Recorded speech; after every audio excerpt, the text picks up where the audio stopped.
হঠাৎ করে কেউ টাকা পয়সার মালিক হয়ে গেলে তার সাথে আধিক্যতা দেখাবেন না।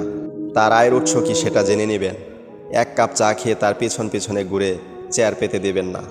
টাকা থাকলে বর্তমান সমাজ তাকে মাথায় তুলে রাখে। তার যখন টাকা কামানোর গুমর ফাঁস হয় তখন সমাজ তাকে তিরস্কার করে, কিন্তু যখন চায়ের কাপে জ্বর তুলতেন তখন আপনার চেতনা কই ছিল? সামাজিকভাবে তাদের যদি আগে বয়কট করা হতো তাহলে আজকে মতিচুর আবেদচুর হতো না। আমি মনে করি আমাদের সমাজ এই দায় এড়াতে পারে না। সরকারি চাকরি এই সমাজে সোনার হরিণ হয়ে দাঁড়িয়েছে। অভিভাবকরা মেয়ের বিয়ের জন্য সরকারি চাকরিজীবী প্রাধান্য দিয়ে রেখেছে, যাতে জামাই মরলেও তার মেয়ে পেনশন দিয়ে আরামায়েশে জীবন কাটাতে পারে। বাহ, কি চিন্তা ভাবনা! যার প্রভাবে একটা সৎ ছেলে অসৎ উপায় অবলম্বন করে সোনার হরিণ সরকারি চাকরি খুঁজতে থাকে এবং দুর্নীতি করে। এই দায় কার? আপনার জামাই দুর্নীতিবাজ, লজ্জা করে না? সৎ ছেলে খুঁজুন, সব জায়গায় শান্তি। টাকা কামানো অত সহজ না। শুধু সরকারি চাকরিজীবীরা না, কিছু ব্যবসায়ীও আছে। বর্তমানে অনলাইন প্ল্যাটফর্মে চলছে প্রতারণা।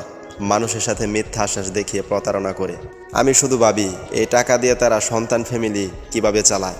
তাদের বিবেকে কি বাজে না একটুও? পরিশেষে বলি, কারো টাকা দেখে তার পা চাইতেন না। সামাজিকভাবে তাদের বয়কট করুন।